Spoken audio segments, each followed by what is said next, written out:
Iranian media says that the helicopter made a hard landing in mountains in the northwest part of the country. They were on the way back from an event near the country's border. Video shows right now that rescuers are searching through thick fog. State media also says that leaders are in touch with people at the site, but it is not clear what condition the two leaders are in. जिसको उग्र level पे बातें करना diplomatic था ही नहीं है। ये हर समय मार दो, काट दो, बर्बाद कर दो, जला दो, ये उस लेवल की बातें करता था। किसी ने इजराइल को ये थोड़ा ना बोला कि तुमने मारा है। जैसे ही वो मरा, सबसे पहले रिएक्शन इजराइल का है कि भाई देखो, हमने नहीं मारा, हमारी तरफ मत देखो ऐसे। और ये 1979 के बाद जब से ये कठमुल्ला टाइप के लोग आए हैं ना, वहां पे खतरनाक रेडिकल इस्लामिस्ट्स, मार देंगे, काट देंगे, जला देंगे, जो हर समय यही बातें करते हैं, जब से आए हैं तो ईरान का बिल्कुल ऐसा मामला हो गया है कि कोई सांस ले ले तो उसको गोली मार दे। हेलो दोस्तों, जय हिंद। एंड डायरेक्ट पर आप सभी का स्वागत है। दोस्तों, ईरान के राष्ट्रपति मोहम्मद रईसी जो अजरबैजान की सीमा से बाहर लौटते ही हेलीकॉप्टर क्रैश हो गया और हार्ड लैंडिंग की वजह से रईसी की मौत हो गई। दोस्तों, रईसी के हेलीकॉप्टर के बगल में दो और हेलीकॉप्टर थे, जो सिर्फ रईसी की हेलीकॉप्टर क्रैश क्यों हुआ? दोस्तों, इस क्रैश की में ईरान के प्रेसिडेंट और विदेश मंत्री दोनों की मौत हो गई। क्या यह शक सुई इजराइल और अमेरिका पर जाता है? बेलिए जाँच का विषय है, तो आइए देखते हैं मेजर गौरिया का रिएक्शन। आपको विस्तार से बताऊंगा ये पूरा ईरान में मैटर हुआ क्या है। दोस्तों, आपको पता है कि इब्राहिम रियासी जो राष्ट्रपति थे ईरान के, वो हेलीकॉप्टर क्रैश में मारे गए। साथ ही में उनका फॉरेन मिनिस्टर भी मारा गया और एक और बड़ा इंपॉर्टेंट शख्स, 3 लोग मारे गए। ये गए थे अजरबैजान के बॉर्डर में एक डैम को इनॉग्रेट करने के लिए, एक बांध को इनॉग्रेट करने के लिए। वो उनका एम था कि वहां पे बांध बनेगा जिससे बिजली पैदा होगी और पानी का, क्योंकि क्राइसिस ईरान में चलता रहता है, पानी भी वहां पे इकट्ठा हो जाएगा। लेकिन वो हेलीकॉप्टर क्रैश कर गया। अब 2-3 बातें हैं इसमें। बेल हेलीकॉप्टर था, पुराना था, वियतनाम के समय का हेलीकॉप्टर था दोस्तों, और क्योंकि वियतनाम 70s की बात है, यानी कि 50 साल तक पुराना हेलीकॉप्टर ये हो सकता है। वो हेलीकॉप्टर क्रैश कर गया।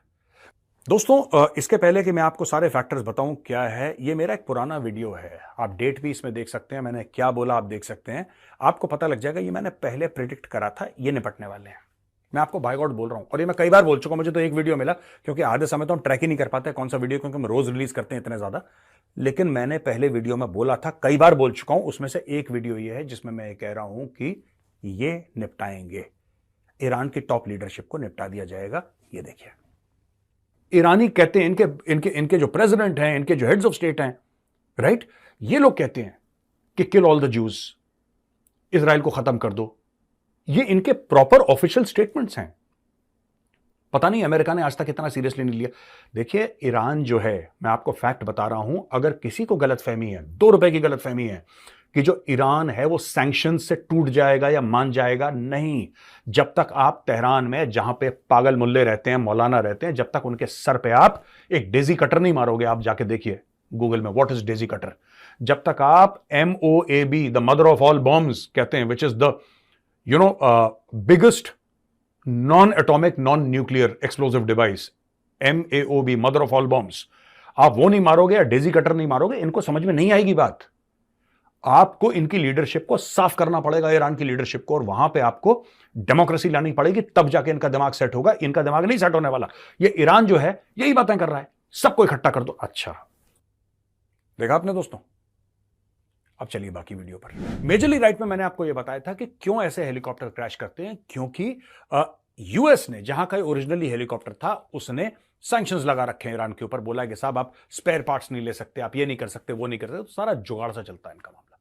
लेकिन मैं ये मान के चलता हूं कि जो ईरान का राष्ट्रपति है, उसके पास तो ईरान का सबसे बेहतरीन हेलीकॉप्टर, सबसे सेफ हेलीकॉप्टर और सबसे अच्छे पायलट होने चाहिए।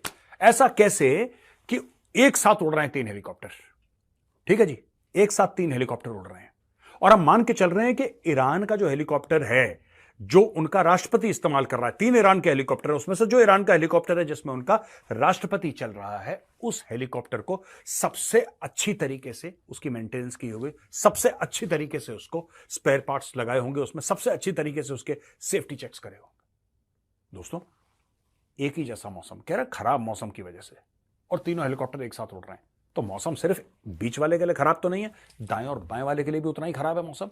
एक हेलीकॉप्टर क्रैश करता है। चलिए हम मान के चलते हैं इनहेरेंटली अनस्टेबल प्लेटफॉर्म होते हैं, फिक्स विंग एयरक्राफ्ट जितने स्टेबल नहीं होते हेलीकॉप्टर, इसलिए वो हेलीकॉप्टर क्रैश कर गया। लेकिन जैसा कि होता है कि साहब किसी ना किसी को तो फायदा होता है, इन सब के मरने में फायदा किसको है? आज हम ये डिस्कस करेंगे कि कौन है जो मार सकता है। मैं आपको कुछ प्रूफ दूंगा, मैं आपको कुछ सबूत देने की कोशिश करूंगा और मैं आपको कुछ जिसको कहते हैं ना कि रेफरेंसेस देने की कोशिश करूंगा, जिससे पूरा मामला आपके सामने क्लियर हो जाएगा। दोस्तों, जो ईरान के फॉरेन मिनिस्टर थे आमिर अब्दुल्लाहियान, ये कौन थे? He was a hard liner. ये वो बंदा था जो कह रहा था कि मारो इजराइल के ऊपर बम। ये वो बंदा था जो ईरान की, जिसको उग्र लेवल पे बातें करना, डिप्लोमेटिक था ही नहीं है। ये हर समय मार दो, काट दो, बर्बाद कर दो, जला दो, ये उस लेवल की बातें करता था। ये उस लेवल की बातें इसलिए करता था क्योंकि ईरान की जो टॉप गवर्नमेंट की पोजीशन में लोग हैं वो सारे के सारे ऐसी बात करते हैं। He should have been more contained in speech. ठीक है, बहरहाल ये हेलीकॉप्टर क्रैश हुआ। आज की तारीख में ऐसा सुनने में आया है कि ईरानियन जो दुनिया भर में फैले, जो ईरान के अंदर है, वो तो डर के मारे चुप हैं। वो डर के मारे चुप हैं, लेकिन दुनिया भर के ईरानियन जो हैं वो खुशियां मना रहे हैं, भंगड़े डाल रहे हैं, कह रहे हैं बिल्कुल ठीक हुआ, बिल्कुल ठीक हुआ। लेकिन एक चीज ऐसी हुई, एक ऐसा रिएक्शन आया जिससे कि मैं अचानक सरप्राइज हो गया। यार, मैंने बोला ये है क्या? ये जैसे ही पता लगा वो मर गया, सबसे पहले इजराइल ने आके बोला हमने नहीं मारा। ओ भाई, हमारा कोई लेना देना नहीं। अच्छा, तुमसे बोल कौन रहा है कि तुमने मारा है?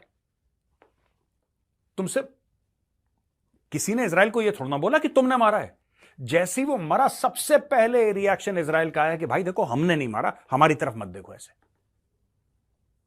अब भाई साहब, तीन फैक्टर इन प्ले हैं यहां पे। मैं साफ सीधी आपको बात बता दूं, 3 फैक्टर्स इन प्ले। वो फैक्टर क्या है? पहली चीज, किसको फायदा है या किसको फायदा हुआ कि यह मर गया? मैं आपको बताता हूं, वहां पे वैसे चुनाव नहीं होते जैसे भारत में हो रहे हैं आजकल, या भारत में होते चले हैं, जैसे अमेरिका में होते हैं, यूके में होते हैं। वैसे चुनाव नहीं होते। कुछ लोग मिलकर अपना लीडर चुन लेते हैं, कुछ लोग मिलकर अपना लीडर चुन लेते हैं।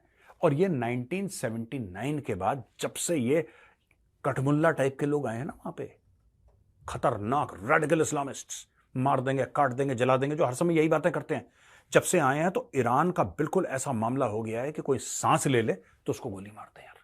ऐसा मामला हो गया। वो हिजाब का केस था, वो लड़की ने हिजाब नहीं पहना, उसकी हत्या कर दी, फिर दूसरी को भी मार दिया, कोमा हो गया, फिर वो लड़की कुछ दिनों के बाद मर गई, आपने सुना ही होगा। और कितने 100 लोग मारे दिए गए और गायब हो गए, ये भी आपने सुना होगा। मारे गए कितने, गायब हो गए, किसी को नहीं पता। ये हिजाब की कंट्रोवर्सी में